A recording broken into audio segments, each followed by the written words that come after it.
paz do Senhor mais uma vez. Amém. Podemos sentar, queridos.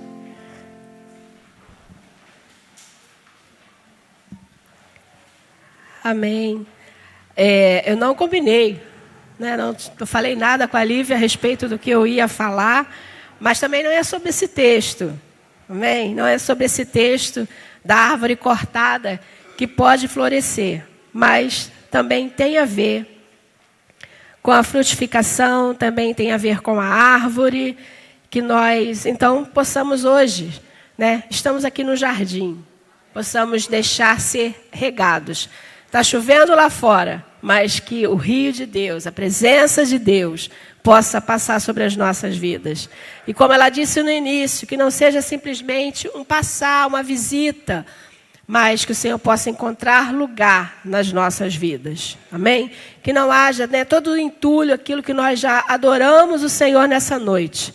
Que realmente já tenha sido desentulhado da nossa mente, do nosso coração, para podermos perceber e receber a palavra de Deus. Amém? Eu quero começar falando a respeito de umas das questões ou perguntas que muitas vezes surgem, né? Nós ouvimos muitas vezes nas reuniões, em grupos pequenos, e sempre aquela perguntinha: qual o propósito da minha vida? Né? Qual o propósito da minha vida? Não sei qual o propósito de Deus para mim, não sei qual o propósito. E muitas vezes as pessoas perguntam tanto o propósito de Deus quanto o propósito da sua própria existência, né? Da sua vida. E às vezes as pessoas acordam sem saber aquilo que ele vai fazer da vida, sem saber, e mesmo que saiba, não é o suficiente. É necessário, então, que nós saibamos o que fazer da nossa vida, mas saber para o que nós existimos. Porque, às vezes, nós sabemos o que temos para fazer num determinado tempo, num determinado período, mas nós precisamos saber o propósito da nossa vida para a vida toda. Porque a nossa vida não é só aqui. Amém? A nossa vida é para a eternidade. Então, tudo que nós fazemos aqui é um simples começo. Nós temos a eternidade. Então, o propósito não é só aqui. O propósito tem um fim maior. Amém? Tem um fim maior para as nossas vidas. E essa finalidade, porque tudo tem uma finalidade. Qual a finalidade da luz, da lâmpada? Clarear, né? A gente tem visto aí de vez em quando tem uns apagões, a gente fica tudo no escuro. Qual a finalidade da água? Limpar, lavar, né? Saciar a sede. A água tem um propósito. Tudo tem um propósito. O propósito do fogo. Queimar, né? Queimar uma carne aí, né? Queimar um churrasco, queimar a carne. Muito tem sido queimado aí, né? Oi? Churrasco aí foi bom dos homens, né? Então, o fogo muitas vezes também destrói, mas tudo tem uma finalidade. Então, fala para o irmão que está do teu lado assim: a tua vida tem uma finalidade. Tem um fim. Tem um fim maior nisso tudo. Amém? Tem um fim maior nisso tudo. E a nossa vida, né, é para nós aprendermos, irmos acrescentando. É claro que muitas bagagens a gente precisa deixar, precisa abandonar, mas há bagagens que nós vamos acrescentando na nossa vida. São conhecimentos, são experiências e precisam ser acrescentadas. Há coisas que precisam ser tiradas e há coisas que precisam ser acrescentadas na nossa vida. E pela filosofia e até mesmo na religiosidade, eles entendem que a finalidade do ser humano, ou seja, a existência do ser humano, é passar por um senso de vocação, né? Você cresce, você tem a sua vocação de trabalhar, e aí você tem também um propósito de cumprir um chamado, alguma coisa maior. Só que fica meio que abstrato. No mundo secular, esse chamado da sua existência é muito abstrato. Mas você e eu sabemos esse chamado maior, amém? Você e eu sabemos qual é o propósito maior da nossa vida. Qual é o propósito, qual é a finalidade da nossa vida. E aí, se nós não cumprirmos o propósito da nossa vida, né, se nós deixarmos de cumprir o nosso propósito, nós simplesmente vamos sobreviver, o que acaba sendo uma espécie de morte. Amém? Então, há um desperdício da nossa existência. Se nós não entendermos e não praticarmos o propósito da nossa existência, nós vamos simplesmente sobreviver. Vamos simplesmente existir. Vamos passar pela vida. E não é isso que você deseja. Não é isso? Não é isso que você deseja. Você deseja marcar, deixar uma história, deixar um legado com o propósito da sua vida. Amém? Então, catuca o irmão que está do teu lado aí. Fica atento, irmão. Fica atento, fica esperto, irmão. Amém? Então, vamos lá ao nosso texto, falando sobre esse propósito da nossa existência, que está lá em Lucas, no capítulo 13, do verso 6 até o verso 9, nos fala sobre a figueira infrutífera. Creio que é um texto também que nós já conhecemos, já lemos, eu creio que já tiramos algumas experiências, né, desse texto, mas nos fala sobre essa figueira infrutífera e diz assim: então Jesus proferiu a seguinte parábola. Certo homem tinha uma figueira plantada na sua vinha, e vindo procurar fruto nela, não achou. Pelo que disse ao viticultor: há 3 anos venho procurar fruto nesta figueira e não acho. Podes cortá-la, para que está ela ainda ocupando inutilmente a terra. Ele, porém, respondeu: Senhor, deixa ainda este ano, até que eu escave ao redor dela e lhe ponha estrume. Se vier a dar fruto, bem está. Se não, mandarás cortá-la. Amém? Quando eu li esse texto pela primeira vez, eu achei assim tão forte. Tão forte porque não só pelo texto falando da árvore, mas por aquilo que nós aplicamos à nossa vida. Por aquilo que nós pegamos para nós. O texto fala sobre uma figueira que estava plantada no meio de uma vide. E aí a primeira pergunta é: mas por que uma figueira está no meio da vide? Figueira dá figo. E a vide dá? A vide da vida? A vide da uva, da alegria, vinho, né? Mas havia uma figueira no meio da vide, de uma plantação de uva. Olha a diferença. Mas aí é que está. O texto não diz por que havia aquela planta, aquela videira estava no meio da vide. Havia um propósito para ela estar ali.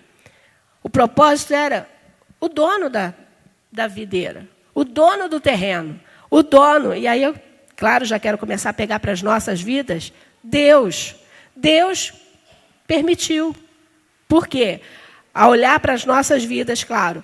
Por que você pensa? Porque eu estou plantado nessa geração. Porque nessa família, né, alguns jovens e adolescentes falam: eu queria ser filho de fulano, queria ter nascido naquela outra época.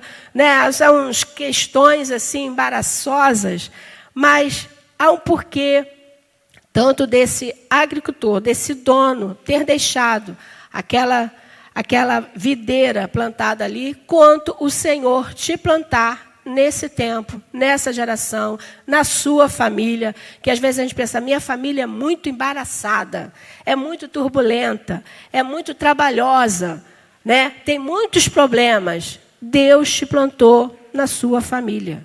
Foi Deus que te deu a sua família. Amém? Então, há um propósito maior nisso tudo. E aí nós pensamos: mas por que Deus fez isso? Lá no Salmo 139... ele diz que Ele, no ventre da nossa mãe, nos formou. Né? Antes que existissem ossos, antes que os nossos dias, antes que tivéssemos nascido, Todos os nossos dias são conhecidos diante dele. Ele sabe todas as coisas. Então, ele é o dono da nossa vida. Ele é o Senhor da nossa vida. Amém?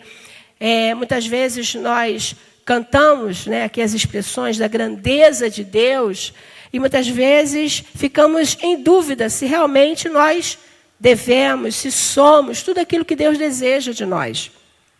Mas saber é importante.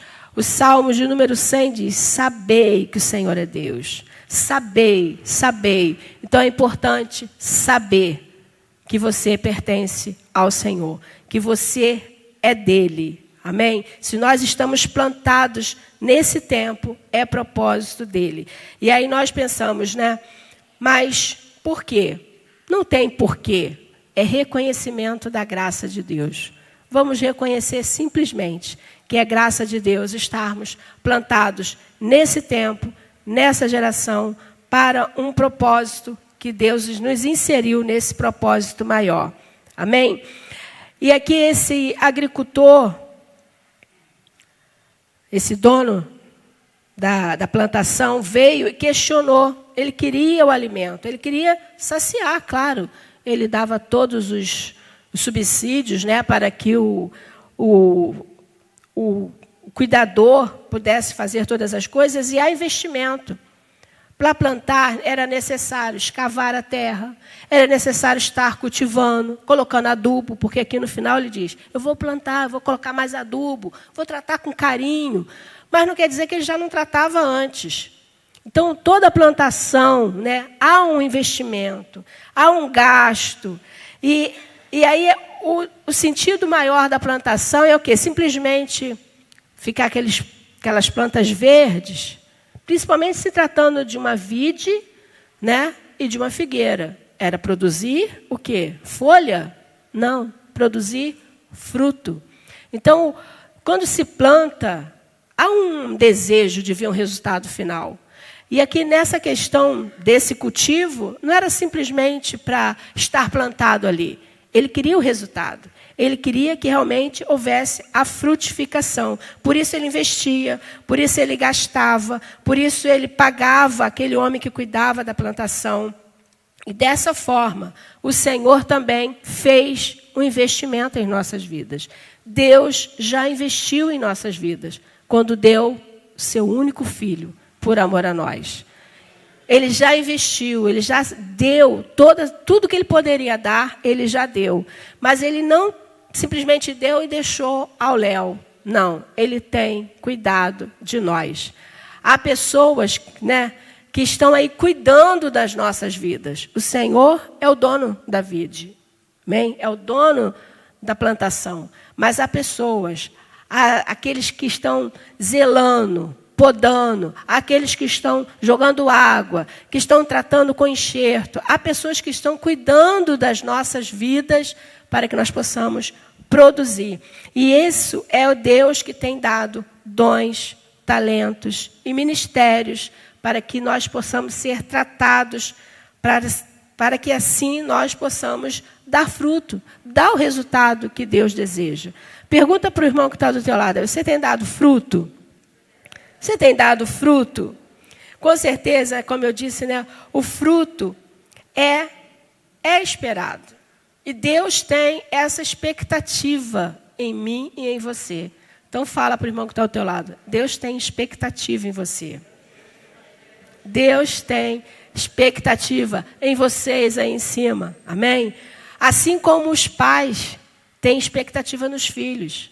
Todo investimento, todo cuidado, né? Todo zelo, todo o cuidado, não só da vestimenta, da alimentação, mas dos estudos, do futuro. O pai tem cuidado porque ele quer o melhor. E assim Deus também tem provido para que nós também possamos ser o melhor. Ainda que nós muitas vezes pensamos que não era bem isso que eu queria. Mas o pai sabe. Mas você não sabe para sua filha? O pai sabe o que é melhor para o filho. Então, dessa forma, ainda que haja todo um trabalho de pessoas, Deus sabe o que é melhor para nós. Deus tem tratado de nós. E aí o texto fala, né, sobre essa avaliação deste dono da videira, desse dono que veio olhar a terra e ele faz uma avaliação. E nós também estamos sempre sendo avaliados. Mas nós não estamos sendo avaliados simplesmente para que o Senhor nos corte, para que o Senhor seja um carrasco, para que o Senhor mande queimar, né? Corta, tira daqui logo. Não, não é para isso. Essa avaliação, sempre da parte de Deus, é para nos dar uma segunda chance, uma segunda oportunidade. Amém? Toda a árvore, quando a gente pensa, e a figueira também é assim, e a figueira, se você for ler lá em Gênesis, foi das folhas da figueira que Adão e Eva colocaram, né, fizeram vestimentas para si. Então, a figueira já é um fruto lá do início, que Deus plantou, e eles fizeram uso. Então, há 3 árvores que são muito marcantes na história de Israel. A videira, a figueira e a oliveira. São as árvores muito marcantes, são da história. Então, todos eles têm essas plantações. Eles zelam por essas plantações. E a figueira não é diferente. Mesmo ela estando ali, né, naquela plantação da videira, mas ela tem um significado. Ele queria ter a videira no meio. Ele queria ter não somente a vide, mas também a figueira. Ele não queria comer só uvas, ele também queria comer figo. E o Senhor, ele também tem essas diferenças em nós, porque não há somente um dom, não há somente um motivo, não há somente um talento que ele tem dado a cada um de nós, iguais, são diferentes. Então Deus deseja colher também de cada um de nós frutos diferentes. Amém? E essa árvore, embora ela seja grande, embora ela seja pomposa, mas ela tem um objetivo. Como eu disse, ela é árvore frutífera. Não era árvore simplesmente para produzir sombra. Não era árvore simplesmente para que depois eles cortassem, né? Os homens aí cortaram umas árvores lá no sítio, né? Não era simplesmente para pegar madeira para colocar na lareira. Não era para fazer um trabalho artesanal, um banco. Não. Ela tinha um objetivo. E às vezes nós pensamos, qual é o propósito? Será que nós temos também produzido? Será que a nossa produção tem sido realmente valiosa ou tem sido insuficiente? Porque se a árvore frutífera não der fruto, ela não tem praticamente valor. Só dar folha, só dar sombra, só produzir material para um trabalho do artífice, não é suficiente. Será que nós temos tido utilidades? Será que as nossas vidas realmente têm servido como fruto para outras pessoas? Como fruto para Deus? Porque a árvore, ela não dá fruto para ela mesma. A árvore come do seu fruto? Ainda que ele caia, né, vai produzir ali mais adubo para a própria árvore. Mas a árvore não dá fruto para ela si. Dá fruto para quem vai colher, vai comer, não é isso? Para outra pessoa. E assim é você e eu. O fruto que você der não é para você. Não é seu fruto. Não é seu galardão. Não é para o seu bem-estar. É frutos que cooperam para a vida de outras pessoas. É frutos que vão agraciar, que vão abençoar a outras pessoas e vão dar glórias a Deus. Amém? Então, nós pensamos assim, eu preciso dar fruto, eu preciso dar fruto. Mas não é fruto para você. Não é fruto para a sua glória. E muitas vezes pensamos, não, eu já construí muita coisa. Já tenho um bom dinheiro, já tenho um cargo elevado. Mas não é dessas coisas que nós estamos falando. Nós podemos ter tudo isso, mas se não cumprirmos o objetivo, seremos vidas vazias. Amém? Há um cântico bem antigo, não sei se é do Grupo Elo, que fala exatamente sobre isso. Você pode ter a casa repleta de amigos, paredes e pisos cobertos de bens, um carro do último tipo. mas sempre será como folha levada ao vento, né? Sem ter onde cair e sem ter a paz que vem de Deus. Então a gente pode ter muitas coisas, mas se não tivermos Deus, a direção de Deus, se não cumprirmos o nosso propósito, realmente seremos vidas vazias. Árvores que simplesmente são árvores, mas não têm valor em si, que é de ser frutífera. Amém? E aqui o texto fala que o Senhor, no caso, o dono da seara, ele tanto quis comer da árvore, como também no final ele diz que eu vou voltar. E o Senhor também deseja, ele vai voltar e deseja um relatório final. E no texto lá de Mateus 7, nos fala sobre essa iniquidade. Porque muitas vezes fazemos obras, e os homens aqui nesse texto, eles faziam obras, Senhor, no caso, se apresentando diante de Deus, mas Senhor, no teu nome, nós não expulsamos demônios, nós não curamos enfermos, nós não fizemos tantas coisas. Eles falam, o Senhor vai dizer, apartai-vos de mim, eu não conheço. Porque aqui está dizendo sobre as obras, né, os dons que são de Deus, e Deus não vai deixar realmente que o seu dom fique sem o resultado final. Então, as pessoas muitas vezes podem fazer acontecer, expulsar demônios, mas o dom é de Deus. Agora, o que nós precisamos, como fruto, é o que as crianças, estava aqui preso na roupa das crianças, que são o quê? É o fruto do Espírito. Não os dons são de Deus, mas o fruto é o que nós precisamos dar, que é o quê? Amor, gozo, longanimidade, benignidade, domínio próprio, todas essas coisas. Isso que nós precisamos ter. Esses são os frutos do Espírito, né? E não simplesmente os dons. Os dons são de Deus. E nós precisamos cuidar. Às vezes nós falamos, estou fazendo isso para Deus. Amém. Mas o dom é de Deus, você é de Deus.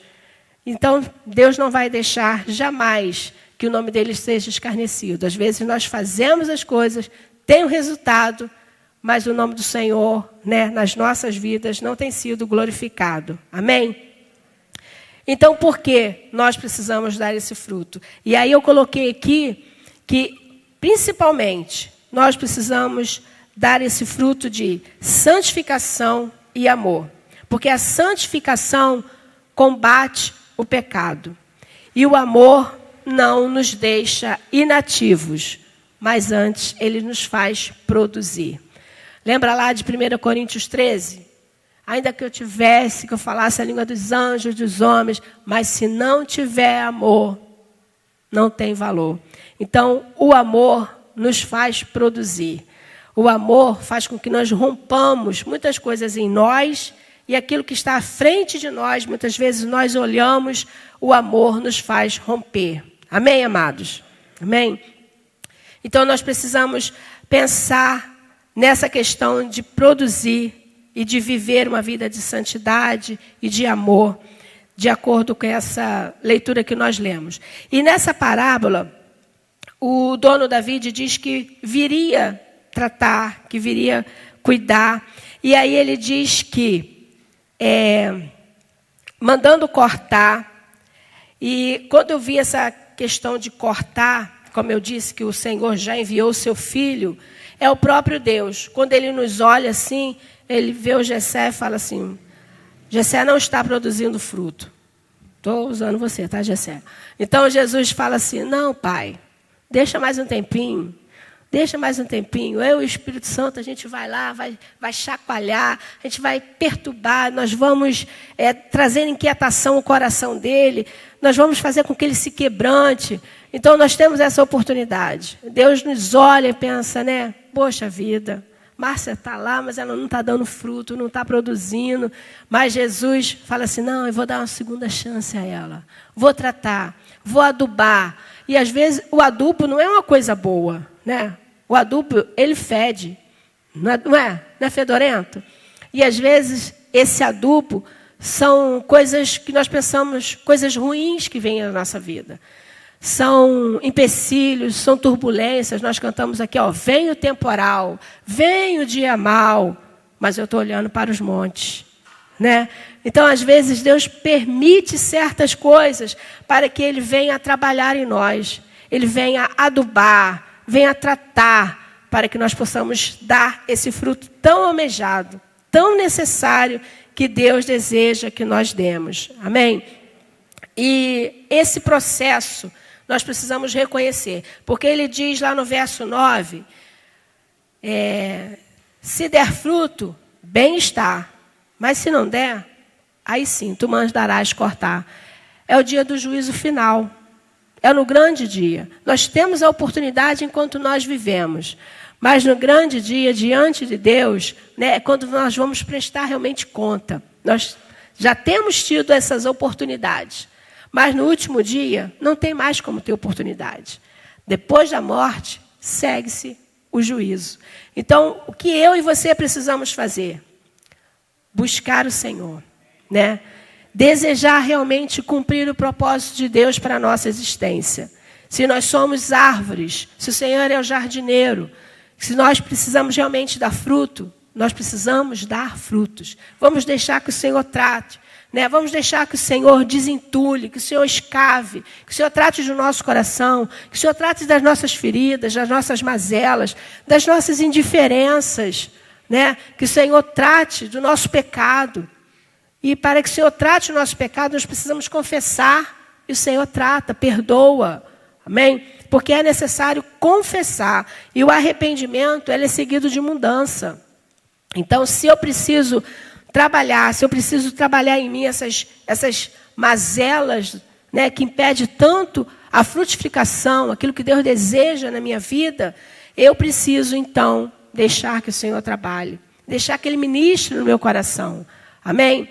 E eu coloquei aqui, a figueira ganhou tempo, mais uma oportunidade para estar avaliada, assim como nós também. Nós precisamos frutificar enquanto Deus nos permite, porque enquanto nós estamos, se estamos aqui no dia de hoje, o Senhor tem dado oportunidade a nós de vivermos e de expressarmos a sua glória. Amém? João Batista, ele pregou dessa forma: arrependei-vos. O Senhor também, ele anunciava arrependimento.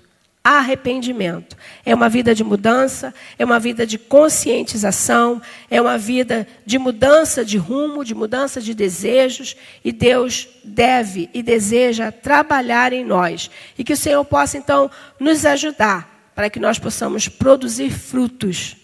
Eu falei o texto, não? Não? Perdão, irmãos. Claro que é da videira, João 15. Vamos ler responsivamente, amém? E a gente vê aqui todo esse tratamento de Deus. Vamos ler então responsivamente? Eu sou a videira. Meu pai é o agricultor.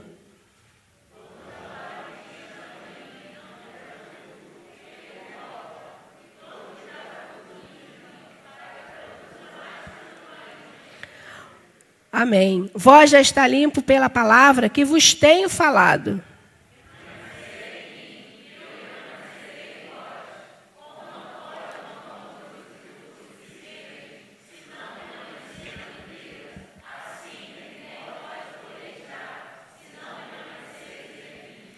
Eu sou a videira, vós os ramos.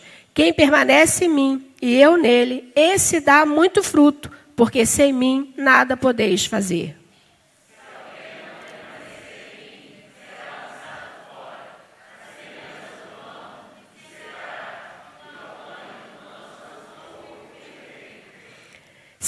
Se permanecerdes em mim e as minhas palavras permanecerem em vós, pedireis o que quiserdes e vos será feito.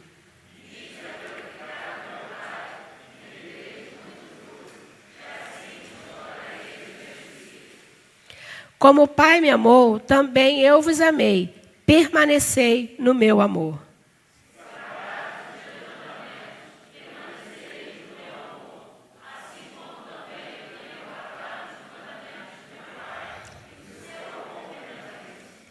Tenho-vos dito essas coisas para que o meu gozo esteja em vós e o vosso gozo seja completo.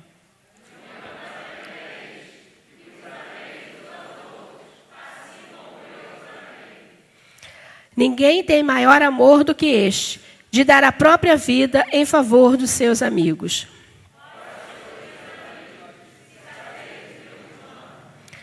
Já não vos chamo servos, porque o servo não sabe o que faz o seu senhor, mas tenho-vos chamado amigos, porque tudo quanto ouvi de meu Pai vos tenho dado a conhecer.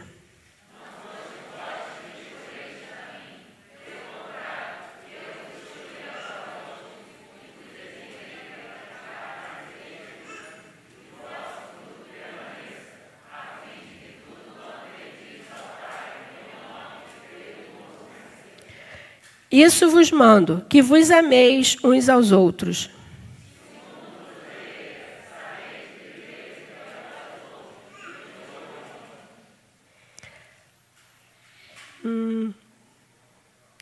Ai, meu Deus, perdi aqui. Se vós fosseis do mundo, o mundo amaria o que era seu. Como, todavia, não sois do mundo, pelo contrário, dele vos escolhi, por isso o mundo vos odeia.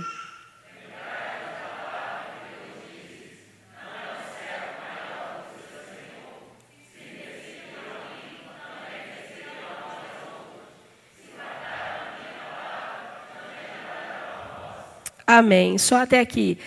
E a gente vê nesse texto todo o cuidado que nós lemos sobre o agricultor. Todo o cuidado que o Senhor está desejando de nós. Que nós estejamos enxertados nele. Que nós permitamos ser cuidado. Logo no início, ele diz: todo ramo que estando em mim não der fruto, ele corta. E todo que dá fruto, ele limpa para que dê mais fruto. E seguindo, ele nos diz, né, que todo cuidado, tudo ele já nos deu, já permitiu a nós. E o desejo dele é que nós demos muitos frutos. Então, queridos, se nós desejamos dar frutos, vamos permitir ser tratados pelo Senhor. Vamos permitir estar nele. Às vezes, né, essa poda, ela dói. Mas ele diz: eu sou a videira, vós as varas. E ele diz bem claro aqui: ninguém pode dar fruto sozinho. Tem que estar ligado. O galho, né, se estiver cortado e lançado, ele não vai dar fruto. Ele precisa estar na árvore. Da mesma forma, né, que a planta, a flor. Muitas vezes as crianças passam assim, arrancam uma florzinha, né, para dar para a mamãe, para a titia. Maravilhoso, a florzinha está ali, muito linda, mas depois ela vai murchar, vai morrer, vai acabar, né? Ela só fica viçosa e bela se ela continuar na roseira, se ela estiver na planta, se ela estiver adubada, se ela estiver no vaso, se ela estiver plantada. Só assim ela está bonita. Então, que nós possamos permitir ser tratados pelo Senhor, ser conduzidos pelo Senhor, para darmos frutos para a sua glória. Amém? Eu gostaria que nós ficássemos de pé.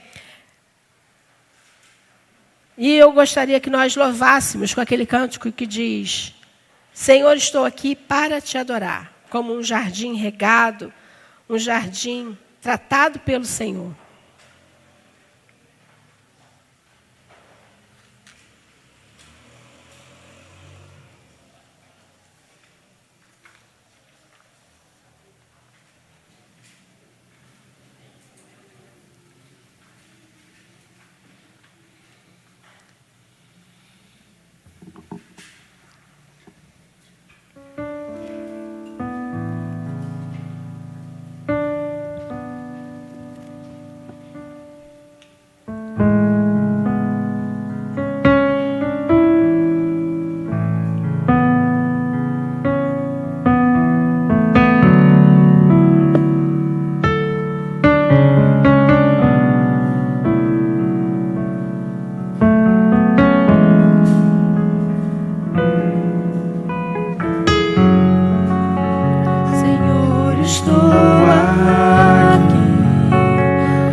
Te adorar em tua presença, desejo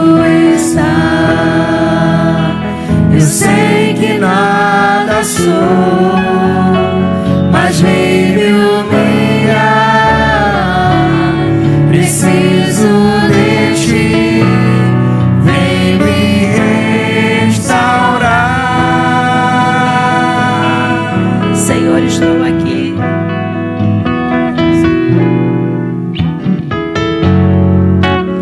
Senhor, estou aqui para te adorar. Em tua presença desejo estar. Eu sei que nada sou, mas vem me humilhar. Preciso de ti, vem me restaurar.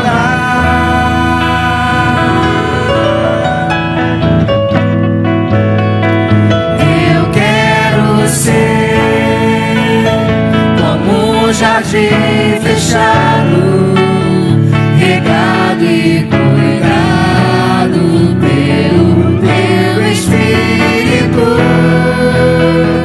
Flua em mim como um manancial do meu interior, com águas vivas. Restaura o meu ser.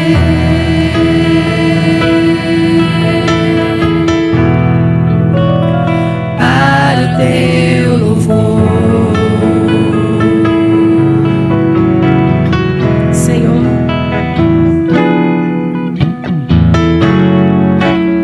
Senhor, estou aqui para te adorar. Em tua presença desejo estar. Eu sei que nada sou, mas vem me humilhar. Preciso de ti, vem me restaurar.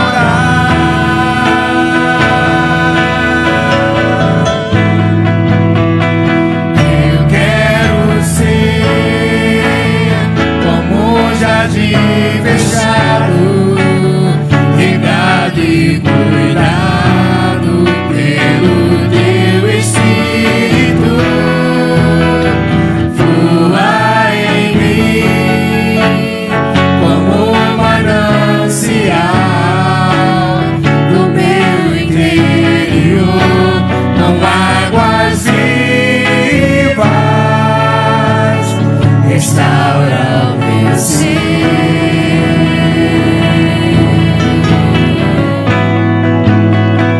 Para o teu louvor.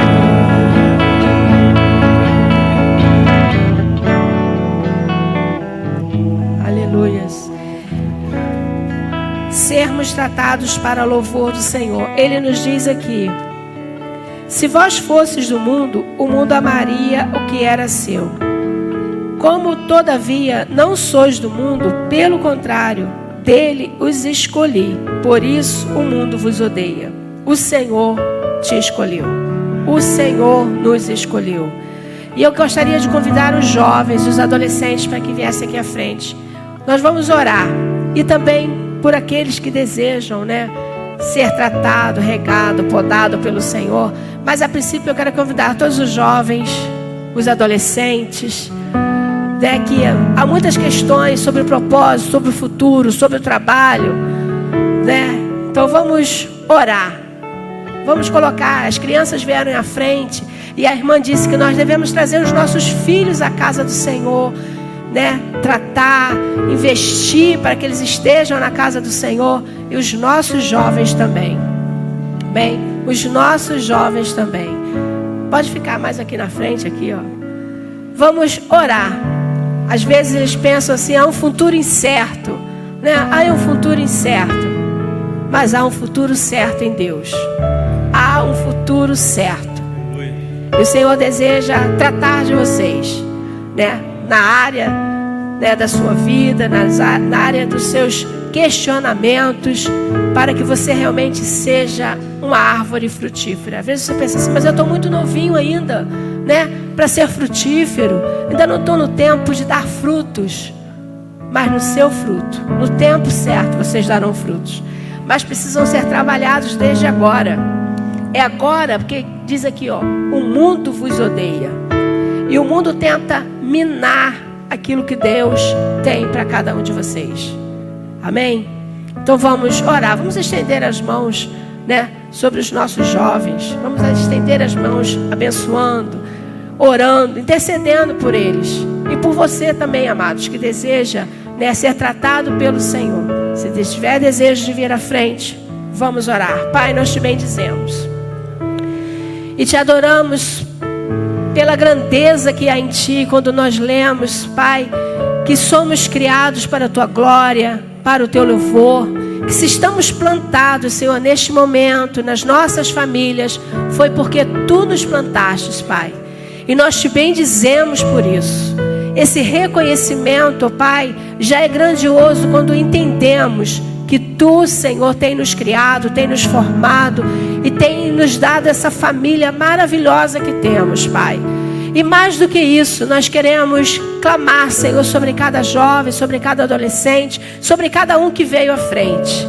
O nosso clamor, Senhor, é que tudo que obscuro para eles, tudo que para eles ainda é tão incerto, tudo ainda muito abstrato, Senhor, para Ti nada está obscuro, nada está escuro, nada está incerto. O futuro deles, Senhor, é conhecido por Ti. E nós oramos, Senhor, sobre a vida de cada um. Senhor, sobre as áreas que precisam ser ministradas, trabalhadas, sobre aquilo, Senhor, que eles têm sido atraídos pelo mundo, sobre aquilo, Senhor, que Satanás tem tentado roubar, Senhor, minar na vida de cada um, seja, Senhor, do jovem ou da jovem, Senhor, ó Deus bendito, seja no trabalho, seja em casa, Senhor, seja em qualquer área, nós colocamos diante de Ti, ó Pai. Como temos orado pelos pequeninos, nós oramos também sobre esses jovens, sobre estes, Senhor, que ainda há tantas dúvidas, tantos questionamentos. E nós oramos, Pai, para que a Tua graça, a Tua sabedoria, a Tua provisão, Senhor, a Tua mão forte, o Teu braço estendido estejam sobre cada um deles. Que Tu possa estar ministrando aos corações, tirando toda dúvida, tirando todo temor, tirando, Senhor, todo receio, Senhor, de pertencer a Ti. Nós oramos, Pai, para que cada um deles tenha uma experiência viva e real contigo, Senhor, porque a nossa experiência como pais, como mães, Senhor, pode muito marcar a vida deles, mas, Senhor, uma experiência real contigo, uma experiência de Ti mesmo. Quando nós líamos hoje a respeito de Saulo no caminho de Damasco, quando ele caiu do cavalo, quando ele percebeu a Tua presença, o Teu poder, Senhor, nós oramos também sobre a vida de cada um deles. Senhor, que abra-se os olhos e que eles possam perceber, que eles sejam tocados por Ti, que o Teu Espírito Santo, ó Pai, possa mover, possa, Senhor, agir de tal maneira que não haja dúvida de quem Tu és e de quem eles são em Ti. Pai, que os frutos deles, Senhor, sejam para a Tua glória e para o Teu louvor. Nós oramos, ó Deus, pelos estudos, oramos pelas incertezas, oramos, ó Deus, pelos medos, oramos, Senhor, pelos ataques de Satanás. Senhor, nós deixamos diante de Ti, para que aquilo, Senhor, que é proporcionado a nós, como lemos na Tua palavra, Senhor, que devemos dar frutos. E os Teus filhos, a cada um deles, Tu já tem dado dons, talentos, Senhor, e que esses talentos, esses dons, sejam para a Tua glória, sejam administrados diante de Ti, sejam, Senhor, para louvor e honra do Teu nome.